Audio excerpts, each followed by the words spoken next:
Friends, इन दिनों America और भारत के बीच एक बहुत बड़ा टसन चल रहा है। टसन चलने का वजह जो है वो है गुरपतवंत सिंह पन्नू, एक खालिस्तानी आतंकवादी। सवाल यहाँ है कि ये आतंकवादी कौन है, कहाँ से आया है और इसका भारत और अमेरिका से क्या लेना देना है। आज के इस वीडियो में आपको आगे ये भी पता चलेगा कि इन दिनों अमेरिका का दबाव भारत के ऊपर इतना ज़्यादा बढ़ चढ़ के हो रहा है कि भारत सरकार इस वक्त दो मोर्चे पे कंफ्यूज है। उसे समझ में नहीं आ रहा है कि करे तो करे क्या। आज के इस वीडियो में भारत सरकार को क्या करना चाहिए वो भी आज बताऊंगा। और ये गुरपतवंत सिंह पन्नू कौन है और इससे अमेरिका का क्या लेना देना है, भारत का क्या लेना देना है, आज के इस वीडियो में हम कंप्लीटली जानने का प्रयास करेंगे। इससे पहले एक छोटा सा हम्बल रिक्वेस्ट है, चैनल पे पहली बार आया है तो चैनल को सब्सक्राइब करके बेल आइकन को जरूर प्रेस कर देना ताकि इसी तरह के आने वाले नए वीडियो का नोटिफिकेशन आपको सबसे पहले मिल जाए। तो चलिए आज का वीडियो शुरू करते हैं। सबसे पहले हम जानते हैं गुरपतवंत सिंह पन्नू कौन है। गुरपतवंत सिंह पन्नू भारत के अमृतसर शहर से बिलोंग करने वाला एक सिख समुदाय से हैं, जो कि हाल ही के दिनों में उसने भारत के जो हरियाणा पंजाब क्षेत्र है उन क्षेत्रों को खालिस्तान नामक देश बनाने की मांग करता है। और इस मांग को ना तो भारत सरकार मानती है और ना ही उसको कोई जनता सपोर्ट करती है। अगर कोई जनता पन्नू का बात को सपोर्ट करता और हरियाणा पंजाब के सारे सिख को खालिस्तान नामक देश वाकई में चाहिए होता तो सारे सिख समुदाय पन्नू के साथ होता। ऐसा नहीं हुआ क्योंकि हाल ही में अभी भारत में के हरियाणा में विधानसभा का चुनाव संपन्न हुआ है और उसमें हमने देखा कि किस तरह से लोग वोट गिराने के लिए पार्टिसिपेट हुए और लोकतांत्रिक व्यवस्था को आधार मानते हुए संपन्न हो गया विधानसभा का चुनाव और अच्छा से रिजल्ट भी आया, बीजेपी सरकार भी बनाए। तो इससे साफ जाहिर हो जाता है कि पंजाब के जो सिख है या हरियाणा के जो सिख है वो पन्नू के साथ नहीं रह के सरकार के साथ है, अपने देश के साथ है। वो पन्नू के डिमांड को पूरा करने के लिए वो अपना सहयोग नहीं देते हैं। तो इससे साफ जाहिर हो जाता है कि गुरपतवंत सिंह पन्नू की जो हरकत है वो एक आतंकवादी वाला है और भारत सरकार भारत में यूएपीए कानून के तहत उसको मोस्ट वांटेड क्रिमिनल का लिस्ट तैयार कर दी है कई साल पहले। इसलिए पन्नू भारत छोड़ के और अभी अमेरिका का नागरिकता लेके अमेरिका में सेटल है, क्योंकि उसको पता है कि भारत सरकार को जैसी वो हाथ लग जाएगा भारत उसे जेल में डाल देगी या फांसी की सजा दे देगी। क्योंकि भारत के नज़र में, भारत सरकार के नज़र में, भारत देश के जनता के नज़र में वो एक मोस्ट वांटेड आतंकवादी है, क्रिमिनल है। ठीक है, ये हो गया गुरपतवंत सिंह पन्नू की कहानी और उसका भारत से क्या रिश्ता है वो आप समझ में आ गया। अब यही पन्नू अपनी जान बचाने के लिए और अपनी इस टेररिज्म को आगे निरंतर रूप से बढ़ाने के लिए कोई उसे जगह चाहिए था छुपने का, जहां से वो प्रॉपर इस चीज को डील कर सकते, इस चीज को आगे बढ़ा सके। तो उसको दुनिया के अंदर सबसे बढ़िया देश मिला कनाडा और अमेरिका। तो वो उसने कनाडा अमेरिका दोनों का नागरिकता ले लिया, लेकिन ज़्यादातर अमेरिका ही में रहता है। तो आज से एक साल पहले 2023 में आपने न्यूज में सुना होगा कि पाकिस्तान के अंदर, कनाडा के अंदर कई ऐसे आतंकवादी मारे जा रहे हैं अज्ञात के द्वारा जो भारत विरोधी बयान देते थे या भारत को मिटाना चाहते थे। ऐसे पाकिस्तान के अंदर तीन चार आतंकवादी अचानक से गायब हो गया, किसी को आज तक पता भी नहीं चला। उसी तरह एक निज्जर खालिस्तानी आतंकवादी कनाडा के अंदर 2023 में मारा गया। कौन मारा किसी को पता नहीं। अब उसी बीच इस पन्नू को भी किसी ने मारने का प्लान बना दिया था और मारने वाला व्यक्ति निखिल गुप्ता था। और ये जिस आदमी को सुपारी दिया, पैसा दिया मारने के लिए अमेरिका के अंदर, वो अमेरिकन नागरिक, अमेरिका का पूर्व खुफिया एजेंट निकल गया, जिससे ये प्लान फेल हो गया। पन्नू की जान बच गई और उल्टा भारत के ऊपर पड़ गया। जब ये सब हादसा हुआ था तो अमेरिका पूरी तरह से जांच किया और अमेरिका खुल के भारत को या दुनिया के सामने नहीं बताया था। उस वक्त उसने निखिल गुप्ता को अरेस्ट किया था और अरेस्ट करके आज भी निखिल गुप्ता अमेरिका के जेल में है। और उसने निखिल गुप्ता को जो पैसे दिया था आगे सुपारी को बढ़ा के मरवाने के लिए, वो आदमी का नाम CC1 कोड दिया था अमेरिका, और बोला था समय आने पे बताऊंगा कि ये CC1 कौन है।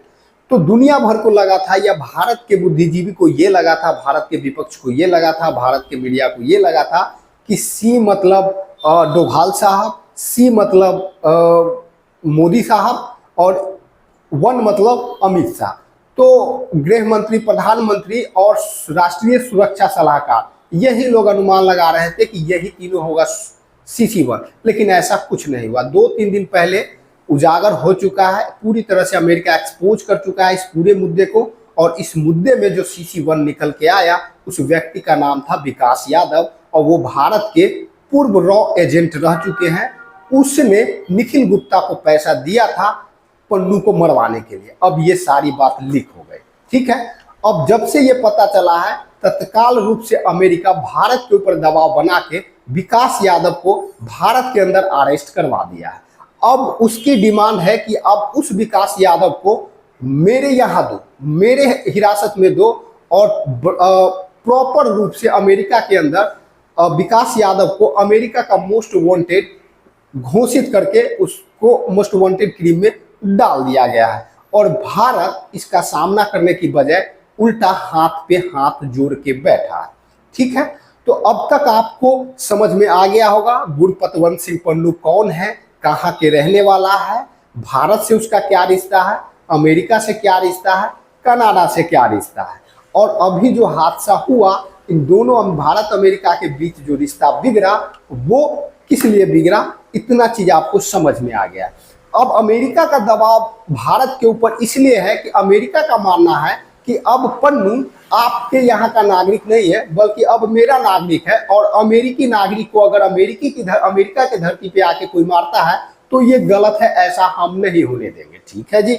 अब भारत का कहना है कि भारत का तो वो मोस्ट वांटेड है, और आए दिन भारत को धमकी देते रहता है, चाहे भारत के प्रधानमंत्री हो, या भारत के राष्ट्रीय सुरक्षा सलाहकार हो, या भारत के गृह मंत्री हो, या भारत के कोई बड़ी अथॉरिटी हो, संस्था हो, इंस्टीट्यूट हो, या फिर प्लेन हो, कि हर चीज को वो धमकी देते रहता है।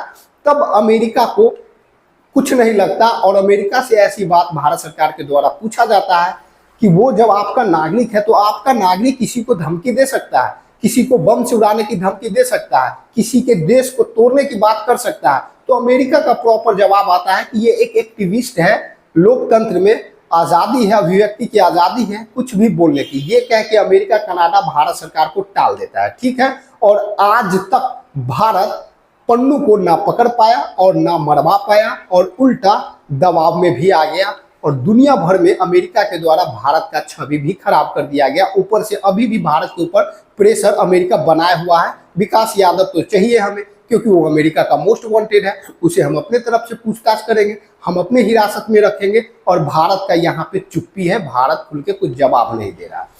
तो यहीं से आज का वीडियो का मेन मुद्दा स्टार्ट होता है कि अब भारत सरकार को क्या करना चाहिए। तो सुनो फ्रेंड, सबसे पहले अमेरिका को हम जानते हैं, अमेरिका का दुश्मन दुनिया के कहीं भी किसी भी देश में होता है, वो वहां जाके प्रॉपर ऐलान करके मार देता है, या मारने के बाद ऐलान कर देता है कि हमने फलाने देश में घुस के अपने दुश्मन को मार दिया। चाहे वो सुलेमानी हो, या पाकिस्तान में जो ओसामा बिन लादेन हो, घर में घुस के मारना, सीरिया के अंदर घुस के मार देना, इराक के अंदर घुस के मार देना, मतलब दुनिया के अंदर कहीं भी अमेरिका के खिलाफ बोलने वाला कोई व्यक्ति हो, उसे वो उसके देश में घुस के मार देता है, और जवाब देता है कि अमेरिका का मोस्ट वांटेड था, इसीलिए हमने मार दिया। अब यहाँ देखो, भारत का मोस्ट वांटेड, जो भारत के संवैधानिक रूप से यूएपीए के तहत उस पर मोस्ट वांटेड का केस चल रहा है, उसको या तो उसको अमेरिका संरक्षण ही नहीं दे रहा है, बल्कि उसको अच्छा व्यक्ति भी ठहरा रहा है। और उल्टा ऐसे आतंकवादी को अगर भारत मारने का प्रयास किया है, तो मारने वाले को अमेरिका मोस्ट वांटेड मानती है और उसका डिमांड भी करती है। तो लुक्का छुपी का खेल बहुत हो गया। अब यहाँ पे भारत सरकार को साफ खुल के आना चाहिए, और अमेरिका के नजर में नजर मिला के और ये बोल देना चाहिए कि पन्नू एक आतंकवादी है, और आतंकवादी को मारने वाला लोग हीरो होता है और आज नहीं तो कल हम उसे मारेंगे और विकास यादव को भी अमेरिका को नहीं सौंपेंगे, क्योंकि विकास यादव एक देशभक्त है, एक देश के आतंकवादी को मारने के लिए गया था, ना कि एक अमेरिकी शरीफ नागरिक को, आम नागरिक को मारने के लिए गया था। और अमेरिका को विकास यादव तो वापस नहीं मिलेगा, लेकिन अमेरिका की जिम्मेदारी बनती है कि भारत के मोस्ट वांटेड क्रिमिनल को, पन्नू को वापस भारत को सौंप दिया गया, ताकि भारत उसे सजा दे सके। ये खुल के अमेरिका को बोलना पड़ेगा। और इतना ही नहीं, अमेरिका के कोई भी दबाव को नहीं मानना होगा भारत को। ये भारत के लिए गोल्डन टाइम है, गोल्डन चांस है। गोल्डन चांस किस लिए है कि अभी दुनिया के अंदर अमेरिका के खिलाफ कई देशों का गुस्सा है। क्यों? क्योंकि दुनिया में कई तरह के, कई देशों के बीच अभी टसन चल रहा है, मतलब युद्ध चल रहा है। ऐसे में कई ऐसे देश हैं जो अमेरिका से खफा चल रहे हैं उसके दोगला नीति के कारण। अगर इस दरमियान भारत सरकार इस मुद्दा को उठाता है कि अमेरिका, आप अपने दुश्मन को कहीं किसी भी देश में घुस के मारते हो, कोई बात नहीं, ठीक उसी तरह ये भारत का आतंकवादी है, भारत उसे मारना चाहता है, इसमें आपको क्या आपत्ति है? और उससे मारने वाले को आप मोस्ट वांटेड कहने वाले कौन होते हो? अगर इस पे अमेरिका अपना आपत्ति दर्ज कराता है,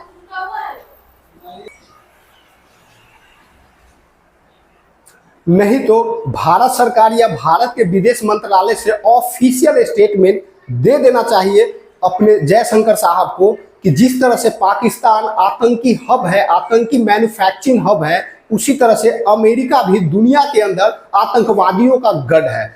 ऐसा स्टेटमेंट एकदम नजर में नजर मिला के दे देना ही चाहिए। अगर ऐसा स्टेटमेंट अभी इस बीच आ जाता है तो अमेरिका बर्बाद हो जाएगा, अमेरिका दुनिया के नजर में आइसोलेट हो जाएगा। और अमेरिका के जो अभी पार्टी है उसका चुनाव भी होने वाला है 5 नवंबर से, हो सकता है तो उसमें भी उसको शिकस्त मिल जाए। डरना यहाँ पे बेवकूफ़ी है। अगर भारत सरकार को डर लगता है, या फिर डरना क्या है, मतलब किसी भी प्रकार का कोई मजबूरी है, उस सबको साइड रखते हुए सीधा विदेश मंत्रालय से स्टेटमेंट दे देना चाहिए कि अमेरिका दुनिया के अंदर आतंकवादी को एक्सपोर्ट करता है और दुनिया के अंदर जितने भी सारे युद्ध हो रहे हैं उसका जिम्मेदार अमेरिका है, क्योंकि वो आतंकवादी को पनाह देता है और दूसरे देश को बर्बाद कराता है। ये स्टेटमेंट दे देना चाहिए, ये सही वक्त है। इस बीच अभी ईरान, लेबनान, हमास, हिजबुल्ला, रूस, चाइना और भी कई सारे देश हैं जो अभी तत्काल रूप से भारत का सपोर्ट करेंगे और अमेरिका को ना चाहते हुए भी आइसोलेट होना पड़ेगा। ये एक कारण हो गया। दूसरा, अभी भारत सरकार को क्या फायदा मिलेगा कि भारत को आज 21 तारीख है, कल 22 तारीख को ही रूस के अंदर ब्रिक्स सम्मेलन होने वाला है। तो ब्रिक्स सम्मेलन होने वाला है तो उसमें भी भारत और ब्रिक्स सम्मेलन के और अन्य सदस्यों के साथ जो अमेरिका करता है उसका प्रॉपर बदला लेना चाहिए। कैसे? तो यहाँ पे विदेश नीति भी बदलना चाहिए भारत सरकार को ब्रिक्स के माध्यम से। कैसे? अभी दुनिया भर में डॉलर का प्रभाव है, दुनिया भर के जो अंतरराष्ट्रीय व्यापार होता है वो डॉलर से होता है। तो डी डॉलराइजेशन पॉलिसी को अपनाना चाहिए, बल्कि अपनाना ही नहीं चाहिए, ब्रिक्स सम्मेलन में इसको तेजी से काम करना चाहिए। डी डॉलराइजेशन पर पूरा तेजी से काम करना चाहिए और जितने ब्रिक्स सम्मेलन के मेंबर हैं वो सब मिलके अपना एक अल्टरनेटिव, मतलब डॉलर का अल्टरनेटिव ढूंढे और उस पे व्यापार करना शुरू कर दे तेजी से। और इस ब्रिक्स सम्मेलन को मतलब बढ़ाए भी, एक्सटेंड भी करे। और भी अफ्रीकन देश है, आसियान कंट्री है, सेंट्रल एशिया से देश है, उन सबको जोड़े और यूएनओ के लिए ये चैलेंज बने। यूएनओ को जितना जल्दी हो सके ब्रिक्स को बराबर में ला के खड़ा करके, और जब ब्रिक्स बराबर में आ जाए तो यूएनओ में जब भी कोई मीटिंग हो, जब भी कुछ हो, तो ब्रिक्स का जो भी सदस्य हो उसमें पार्टिसिपेट होने से माना कर दे, उसको वैल्यू देने से माना कर दे। तो एक साथ कई सारे प्रॉब्लम भारत का खत्म हो जाएगा। जैसे वीटो पावर का प्रॉब्लम खत्म हो जाएगा, अमेरिका का दबाव खत्म हो जाएगा और कई तरह के मुद्दे समाप्त हो जाएंगे। और इससे भारत को ब्रिक्स सम्मेलन को एक्सटेंड करने से और इसके आधार पे डी डॉलराइजेशन के खिलाफ पॉलिसी अपनाने से क्या फायदा होगा कि भारत को अमेरिका से तो ये खत्म होगा ही होगा, साथ में भारत और दुनिया पे अमेरिका का एक और वर्चस्व है, वो है नेविगेशन सिस्टम। जैसे अमेरिका का गूगल, अमेरिका का मैप, अमेरिका का ये, अमेरिका का वो, अमेरिका का ये, अमेरिका का वो, तो इस ब्रिक्स सम्मेलन में इसका भी मुद्दा उठाए और हो सके तो भारत अपना यूट्यूब चैनल, अपना मैप, अपना गूगल सर्च इंजन और जो भी मतलब डिपेंडेंसी है ट्विटर वगैरह वो सब इसमें इंट्रोड्यूस करे ब्रिक्स सम्मेलन में। और ब्रिक्स सम्मेलन को जरिया बना के अपने देश में तो हम दुनिया का सबसे बड़ा लोकतंत्र है ही, इसके अलावा ब्रिक्स सम्मेलन के जो सदस्य देश है उसमें भी इसका प्रचार प्रसार करे और ब्रिक्स के माध्यम से कम आधी दुनिया में तो अपने इस नेविगेशन सिस्टम को, अपने इस एप्लीकेशन को बढ़ा ही सकता है। इससे क्या होगा, साल 2 साल में हमारी डिपेंडेंसी अमेरिका से खत्म हो जाएगा, क्योंकि वाकई अमेरिका दोगला देश है, बहुत ही घटिया देश है।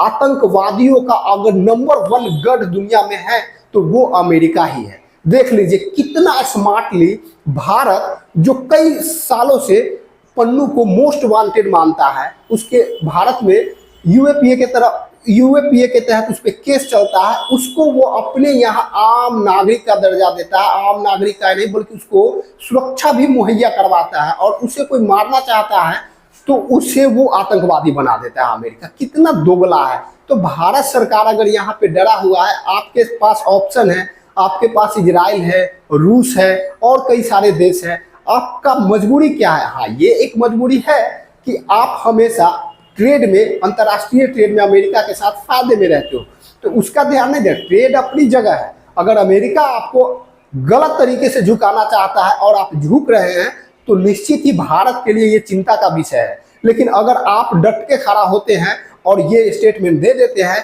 कि अमेरिका जो कर रहा है उससे आतंकवादी को पनाह मिलेगा और दुनिया भर में टेररिज्म बढ़ेगा, जीता जागता सबूत आज अगर इजराइल आतंकवादी से तबाह है तो उसका कहीं ना कहीं एक जिम्मेदार अमेरिका भी है, क्योंकि अपने फायदे के लिए जरूरत पड़ने पर अमेरिका भी टेररिज्म को बढ़ावा देता है, उसको पनाह देता है, उससे अपना काम निकलवाता है। वो एग्जाम्पल अभी फिट बढ़ जाएगा अगर अभी आंख में आंख मिलाकर भारत इतना कर सके तो। और भारत अगर अंदरूनी रूप से अगर कोई माइनस करता है या उस बात को दबाने का प्रयास करता है या अमेरिका के किसी बात को मतलब मान लेता है इसके आड़ में, या विकास यादव को सौंप देता है अमेरिका को, तो भारत सरकार के लिए ये खतरा हो सकता है। आने वाले दिनों में भारत सरकार, जो बीजेपी के सरकार है भारत में, वो चुनाव में हार सकता है। अगर चुनाव में वर्चस्व बनाना है और आगे भी निरंतर जीतना है बीजेपी को, तो बीजेपी को अमेरिका को खुल के जवाब देना पड़ेगा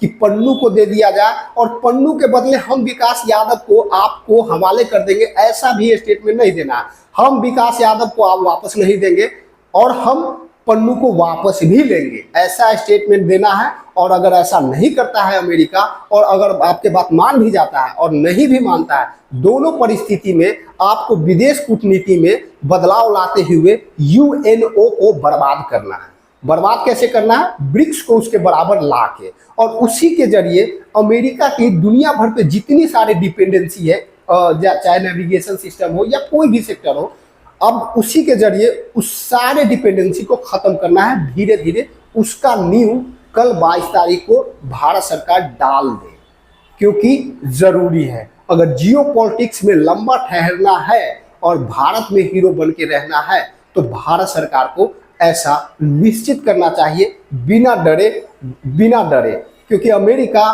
कुछ नहीं है, शेर नहीं है। अमेरिका को चाहे तो कोई भी घुमा सकता है, बस जज्बा होना चाहिए और ऐसा करने का मतलब इरादा होना चाहिए। तो आज के लिए इतना काफी। मिलते हैं नेक्स्ट वीडियो में नेक्स्ट अपडेट के साथ। और आपको कैसा लगा ये वीडियो और इस पे आप अपने तरफ से कैसे राय रखते हैं वो कमेंट बॉक्स में जरूर बताना। इसी के साथ आज का वीडियो समाप्त होता है। मिलते हैं नेक्स्ट वीडियो में नेक्स्ट अपडेट के साथ, तब तक के लिए जय हिंद।